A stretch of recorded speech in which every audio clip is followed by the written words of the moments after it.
billion pesos ay kanyang inihatid at ibinigay kay Pangulong Marcos.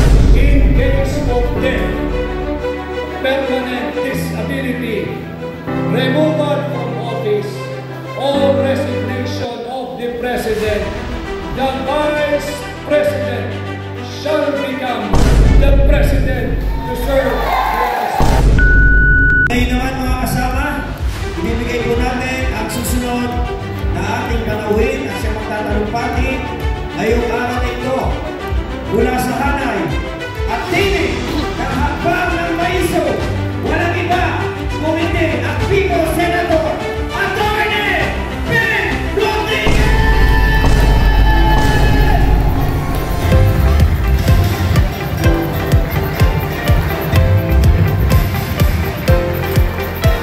Maraming salamat. Magandang hapon po sa inyong lahat. Maayong hapon kanatong tanan. Assalamualaikum. At yun ang hindi ko na isulat, mga bebot. Tanggapin mo na lang ang aking pagbati sa lahat ng Ilocano. Good afternoon po sa inyong lahat. Mahal ninyo, mahal nating lahat ang Pilipinas. Mahal natin ang Pilipino. Kung kaya't naririto tayo kahit araw ng linggo, nagsasama-sama sa paglulunsad ng Save the Philippines Coalition. And in this afternoon's event, I am tasked to share my views of our national situation at this critical juncture of our republic. Lahat tayo ay mulat sa nagaganap sa ating bansa. But just the same, pag-usapan muna natin ang ating ekonomiya. Under Bongbong Marcos Jr., our country has sunk and the economy has taken a serious and solid hit due to massive corruption and looting of people's money, looting of public funds. These are not my words. I'm just re-echoing the words of no less than his fellow leader, the President of South Korea, President Lee Jae-myung. This was his word when he justified his decision, his government's decision to withdraw that 28.8 billion pesos loan granted to the Philippines. Binawi niya ang pautang na yan dahil sa massive corruption at looting of public funds na nagaganap sa ilalim ng administrasyon ni Bongbong Marcos Jr.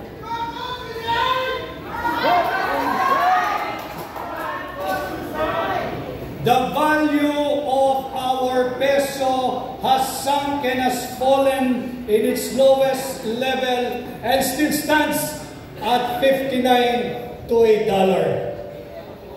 Halos 1/4 or 25% na ng halaga ng ating piso ang nalusaw. Parang kailan lamang noong taong 2022, nasa 55 pesos pa ang palitan ng piso kontra dolyar.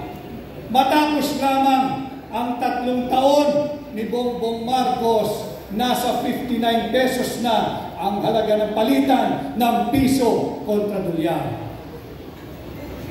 Ang ating third quarter GDP is at a miserable 4%, the slowest growth in over 4 years, below market expectations and even the government's target range. Sinabi nga ng direktor ng Ateneo Center for Research and Development na si Ginoong Sir Percival K. Peña Reyes, and I quote, "Because investors' confidence has been shaken. Foreign investors are pulling back. This scandal," referring to the flood control fund scandal, referring to the Bicameral Conference Committee report scandal, referring to the illegal, invalid, immoral, criminal, unconstitutional 2025 national budget, has created a mix of political risk, uncertainty, and social unrest. It threatens investment grade rating and undermines our medium-term fiscal framework. Ang GDP, mga kasama, ay ang bilang ng produkto at serbisyong nanalilikha ng isang ekonomiya. Alam na alam ito ng mga kasama natin sa labor, sa hari ng manggagawa, kagaya ni Atty. Jimmy Miralles. Ang GDP ang siyang ginagamit na pangunahing panukat at sumasalamin sa pangkalahatang kalusugan ng ating ekonomiya at investment confidence. Ito ay kasalukuyang matamlay. Ang ating ekonomiya ay mahina. Ang ating ekonomiya ay dahan-dahan nang nalulumpo. Dahil na rin sa iskandalo na nagsimula sa pangingialam ng Executive Department sa paglulustay ng pera ninyo gamit ang ating taunang budget. Paulit-ulit kong sinasabi kapag tayo'y nabibigyan ng pagkakataong magsalita. Ang punot dulo, ang simulat katapusan, ang ugat ng lahat ng korupsyon sa ating bansa ay nagmumula sa ating taunang budget. Nasa budget nakaangkla, nasa budget nakaugat ang lahat ng uri ng korupsyon, subalit lantaran, talamak at higit na garapalan sa ilalim ng Marcos Jr. Administration. Sinimulan nito sa pagpirma. Sinabi na namin, ibinunyag na ni Congressman Sid Ungab na napakaraming blanco diyan sa panukalang budget, diyan sa Bicameral Conference Committee report ng 19th Congress. Naghalinhinan sa panggagahasa sa pera ng taong bayan si Congressman Saldico, dating chairman ng Appropriation, at ng kanyang kapalit, si Congresswoman Stella Kimbo. Hindi natitigil dyan sapagkat meron din silang kahalinhinan sa panggagahasa sa pera ng mga Pilipino. Pagdating naman sa parte ng Senado, ang chairperson ng Finance Committee, walang iba kundi ang dating Senadora Grace Poe. Subalit sa kabila ng pagbubunyag na ito, pinirmahan, inaprubahan pa rin ni Bongbong Marcos ang illegal, invalid, immoral, criminal, at unconstitutional 2025 national budget na siyang nagbigay daan sa daluyong ng kurakot, sa daluyong ng korupsyon, sa daluyong ng panggagahasa sa pera nating mga Pilipino.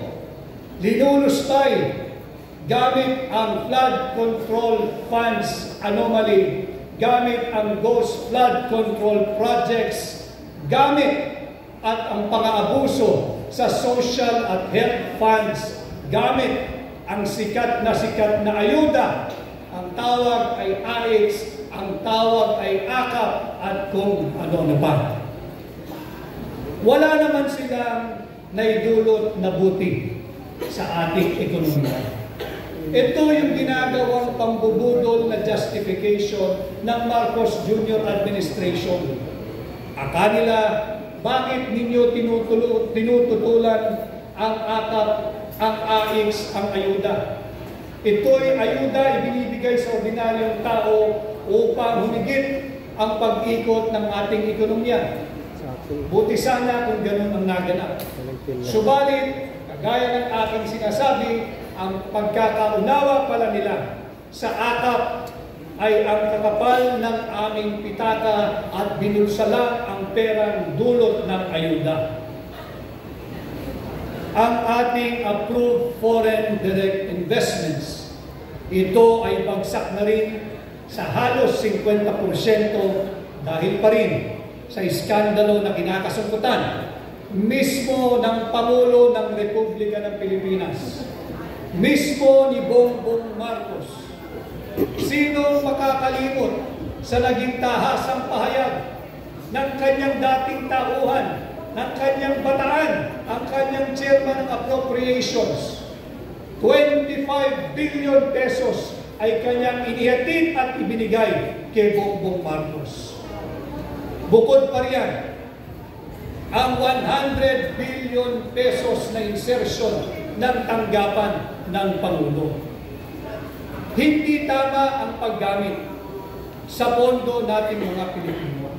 Kaya hindi nakakagulat kung bakit matamlay, tila lugmok ang ating ekonomiya. Bukod dito, bukod sa napakaraming maling pulisiya ng Marcos Jr. administration, hindi rin nakakatulong ang mga irresponsable at mapangahas na nagiging pahayag ng mga opisyal ng Marcos Jr. administration. Banggitin ho natin yung naging pahayag mismo ng hepe ng sandatahang lakas ng Republika ng Pilipinas. Sila raw ay kasalukuyang naghahanda, sinasanay ang kanilang hanay para sa isang digmaan, at ang kanyang strategiya ay tumagal lamang ang pwersa nating mga Pilipino ng 30 araw, dahil bago dumating ang 30 araw, darating na ang saklolo, ang reinforcement, ang ayuda galing sa banyagang pwersa. Yan ang kanyang strategiya. Hold the line and preserve the troops. Wala siyang estratehiya na talunin kung sino man ang gusto niyang digmain. Ang kanya, wag lang maubos ang ating mga sundalo at patagalin lamang ng 30 araw in the hope na may darating na tulong mula sa mga banyagang puwersa. Hindi rin nakakatulong yung pagbubukas ng bibig. Kilala naman natin lahat kung sino yung mistulang Locaret sa Malacanang.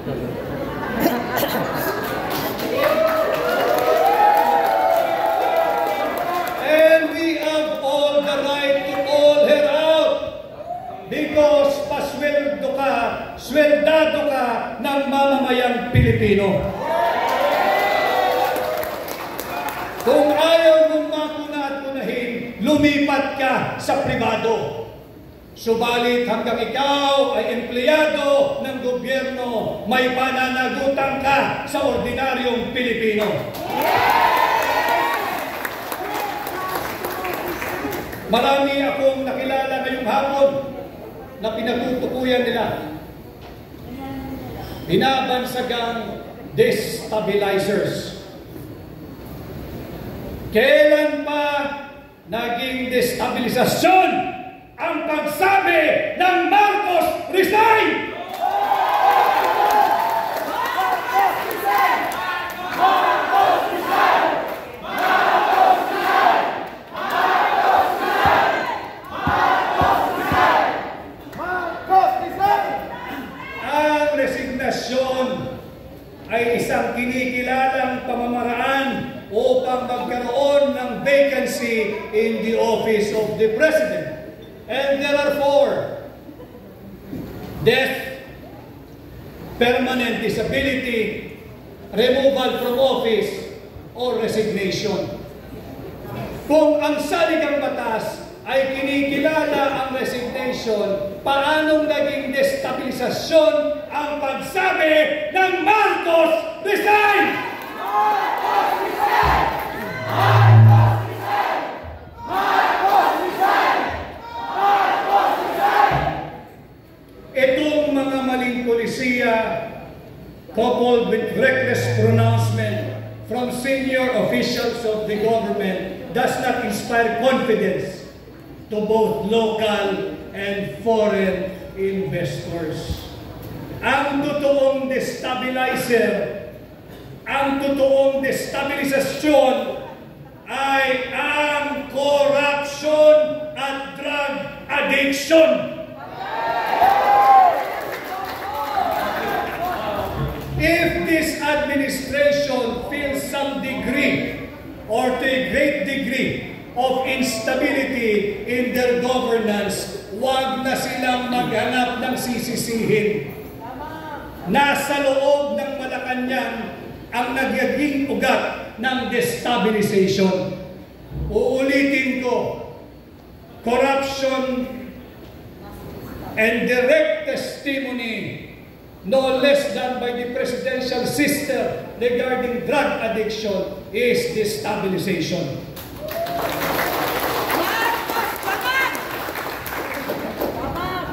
Ang 19% na taripa na ipinataw ng Estados Unidos sa lahat ng produktong Pilipino na papasok sa kanilang bansa, hindi rin ito nakakatulong sa pagsigla ng ating ekonomiya.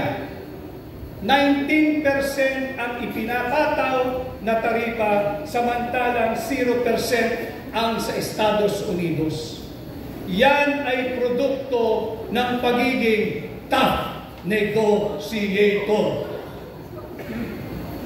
Yang 19% na taripa, nakakasakit at nanganganib kagaya po ng ating coconut oil industry. Pagpasok niya sa bansang Amerika, siya ay papatawan ng 19% na taripa. Samantalang, ang palm oil, kung manggagaling sa Estados Unidos, 0% ang taripa. Paano ka mananalo? Ano ang ating advantage? 19-0. Yan yung mga problema na kinaharap ng ating ekonomiya. Sa kasalukuyan, nandito rin ang ating kaibigan at ginagalang na dating kaliin ng Department of Labor, si Manong Bebot Bello. Ang BPO industry at overseas Filipino workers remittance ang nananatiling angkla ng ating ekonomiya. Yung tinatawag nilang traditional growth drivers.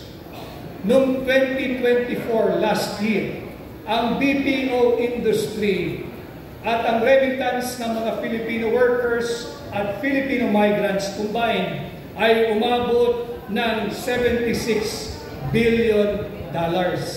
Malaki iyon. Subalit, hindi pwedeng yung BPO industry lang at yung OFW remittance lamang nakaasa ang pagsigla ng ating ekonomiya.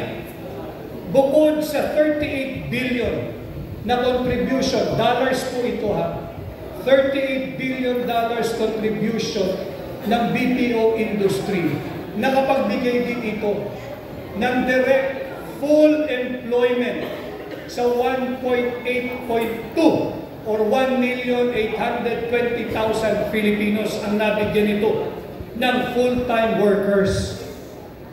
Subalit, hanggang kailan?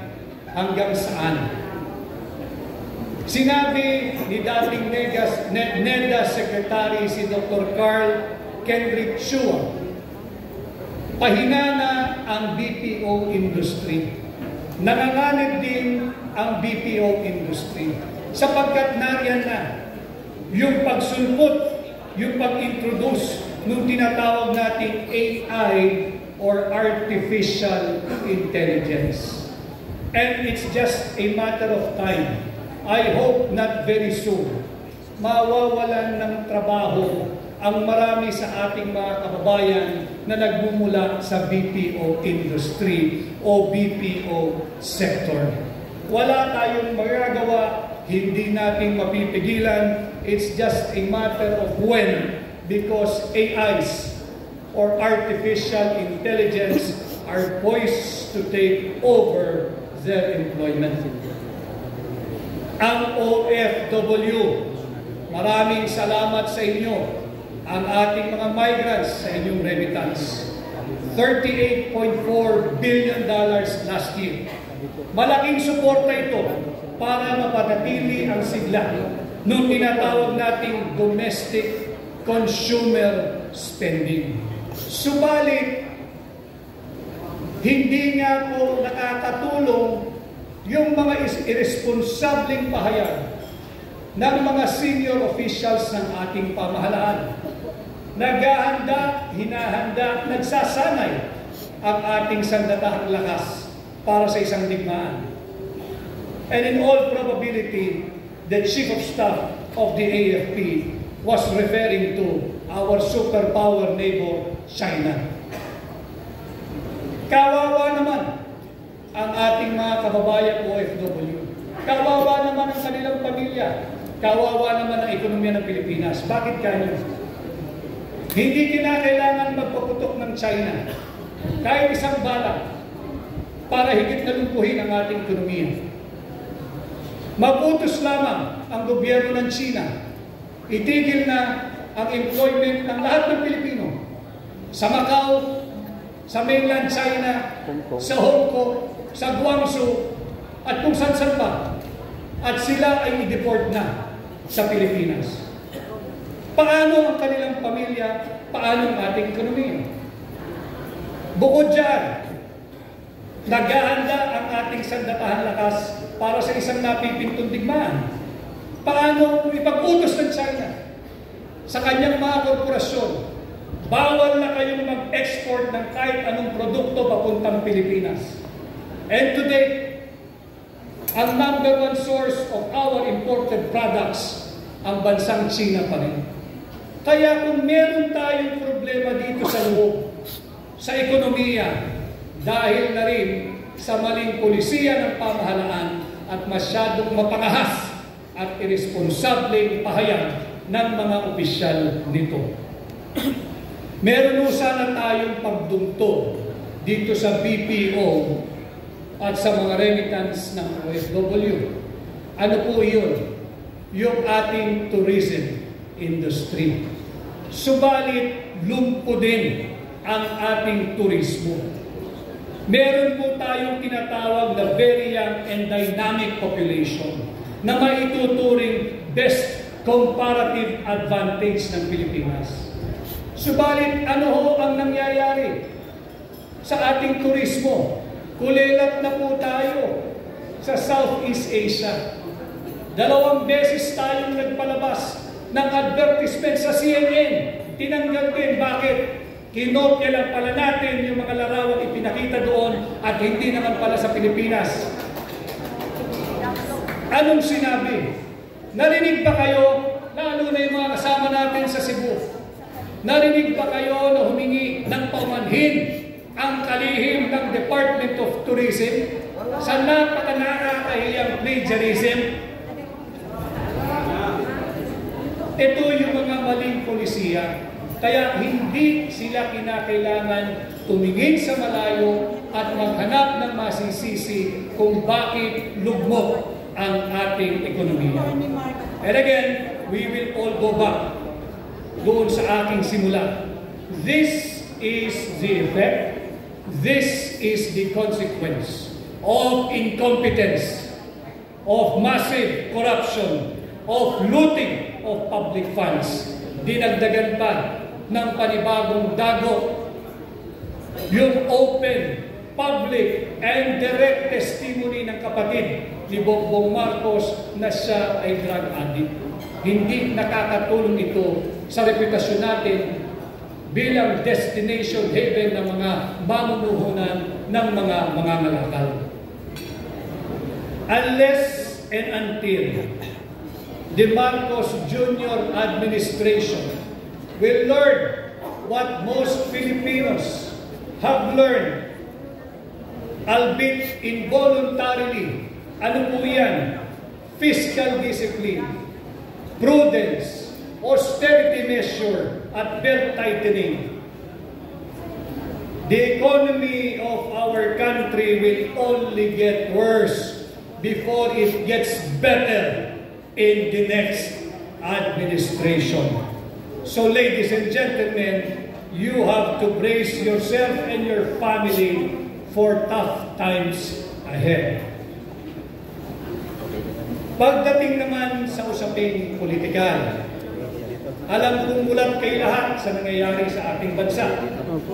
Meron tayong inaharap na leadership, integrity, credibility, and accountability crisis ng administrasyon ni Bongbong Marcos Jr. Ulitin ko, dulot ito ng massive corruption and looting of public funds. Bukod dito, nabuksan muli ang issue ng drug addiction dahil sa naging bukas na pahayag at publikong testimonya na base sa kanyang personal knowledge, base sa kanyang personal experience, base sa kanyang personal na pagkakakilala sa kanyang kapatid, ang ate o ang manang ni Bongbong Marcos. Ano ang tugon ng lokaret sa palasyo? Hearsay yan. Hindi totoo yan. Paninira yan. Walang maaaring sumagot nito kung hindi ang pagkakaroon ng isang open, fair, transparent, public, and credible hair follicle drug test. Hindi yung lokaret. Sinabi na nung kapatid, bata pa lamang kami. Ang haba ng kwento niya. Bata pa lamang daw sila ay gumagamit na ang kanyang kapatid. Hindi kayo, hindi ako, hindi yung lokaret. Ang may personalidad, pasinungalingan yan. Bakit? Bata pa daw sila eh. Nakita niya eh. Naranasan niya kung ano ang buhay ng kanyang kapatid. Kanya lalong lumalakas, nakakabingi na ang panawagang sumailalim sa open, fair, transparent, and credible hair follicle drug test. Dahil dito, sa aking pananaw, wala nang anumang moral at legal ascendancy ang tanggapan ng Pangulo. Kung kaya't palakas ng palakas ang sigaw ng sambayanang Pilipino, Marcos resign!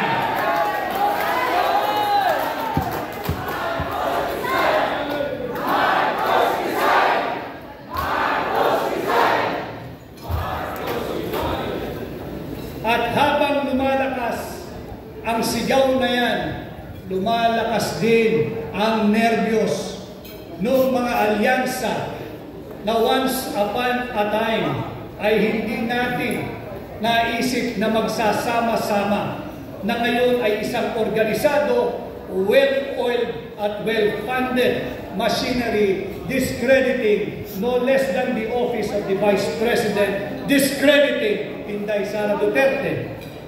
Ito yung tinatawag na mga hilaw na dilaw. May tunay na dilaw. Ito yung mga nakipaglaban nung panahon ng martial law. At meron pa rin, iilan na lamang sila. Subalit, hina-hijack ng mga hilaw na dilaw ang tunay na naratibo ng mga tunay na dilaw. Ang tunay na dilaw ay nakipaglaban para sa ating demokrasya. At ang bunga niyan ay ang pagpapatalsik sa Marcos Sr. Administration. At ang bunga niyan ay ang pagkakaroon natin ng tinatawag ng mga tunay na dilaw.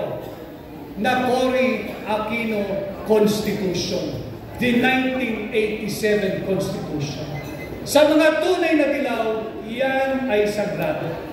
Subalit, sa mga hilaw na dilaw, sa mga makakaliwang grupo, sa mga kakamping, at sa mga bagong Pilipinas na alyansa, sasagasaan nila, ibabasura nila, kahit sunugin pa nila ang ating saligang batas, wag lamang matupad yung malinaw na garansya dyan pagdating sa constitutional succession. Yan ang puwersang nagsasama-sama ngayon. Alam naman natin lahat sa bulwagang ito na yung pagsasamang yan, yung pagsisiping na yan, ay pansamantala lamang. Tinitiis nila ang kanilang sangsang, ang kanilang baho, ang kanilang masamang amoy upang mayurakan, ibasura at wasakin ang Cory Constitution, ang ating saligang batas. Handa nilang isang tabi yan. Handa nilang isang tabi ang diwa ng ating demokrasya upang isulong ang iligal na layunin at hangarin na pigilan at wag maging Pangulo si Inday Sara Duterte, maging ito man ay sa pamamagitan ng isang tapat at malinis na halalan o di kaya sa pamamagitan ng constitutional succession. Pati ang ilang elemento sa loob ng simbahan Katoliko, nakakabingi ang inyong katahimikan.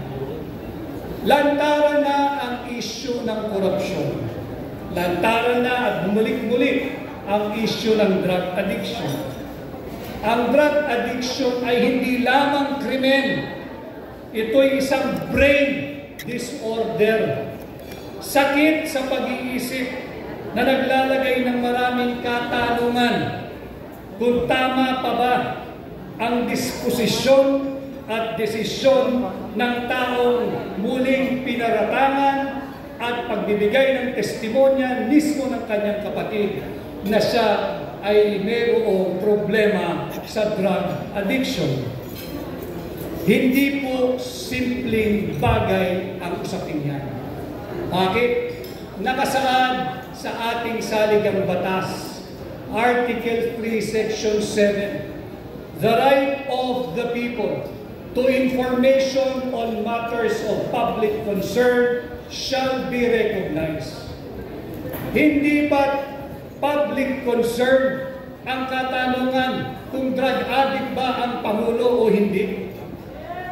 Hindi ito pwedeng sagutin sa pamamagitan lamang ng isang ngising aso o kaya pahayag ng lukaret sa palasyo.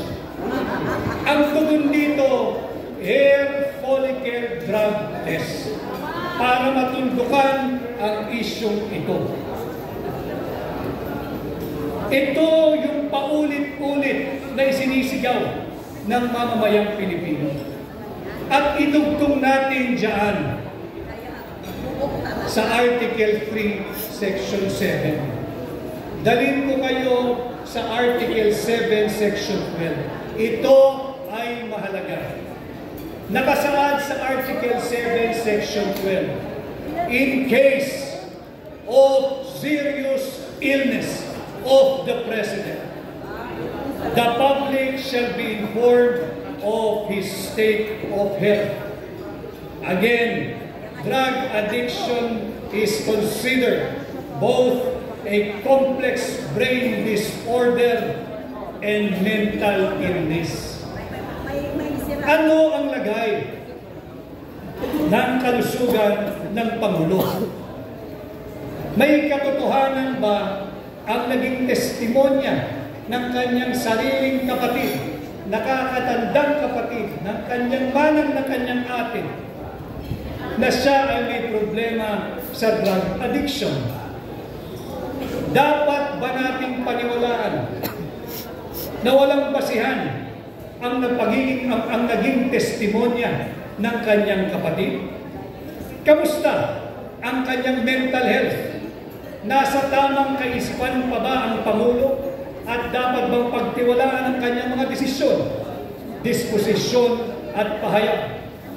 Again, these are all legitimate issues and questions that must be answered because we, the Filipino people, are the sovereign power, and as the sovereign power, we have the right to ask, we have the right to an official reply, and we have the right to information on matters of public concern, especially on matters of the state of health of the President.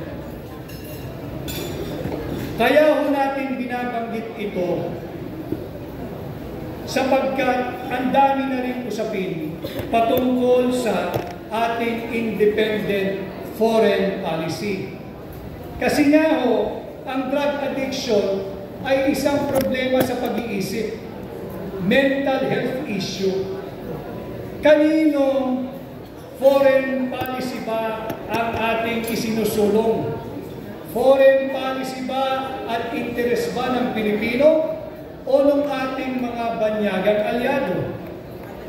Article 18, Section 25, malinaw, bawal ang anumang base militar, bawal ang anumang tropang militar, bawal ang anumang gamit at pasilidad na militar sa kahit na saang sulok ng ating bansa. Sa ating pagkakaalam, mayroon siyang na deklaradong EDCA sites. Yung deklarado, yung hindi deklarado. Ito ay paglabag sa ating saligang batas. Bakit ito hinahayaan? Again, I bring this up to you in relation to the health, especially the mental health of the Commander-in-Chief and his seemingly aggressive stance and war rhetorics against China. Instead of exploring a diplomatic means to diffuse and de-escalate the tension in the South China Sea, tila sinisilaban pa niya. How is his state of health? Is he mentally ill and unfit to continue discharging the mandate of the office of the President? Iiwan ko sa inyo ang katanungan yan. Is he mentally ill and unfit to serve as the Commander-in-Chief? Kaya ko tinatanong yan sa inyo sapagkat sa kabila ng pagsusulong ng mga hilaw na dilaw, ng mga kaliwang grupo, ng mga katamping, ng ilang elemento sa simbahan Katoliko, hindi pwedeng ibasura ang probisyon ng Article 7, Section 8 na aking babasahin. In case of death, permanent disability, removal from office, or resignation of the President, the Vice President shall become the President to serve the President.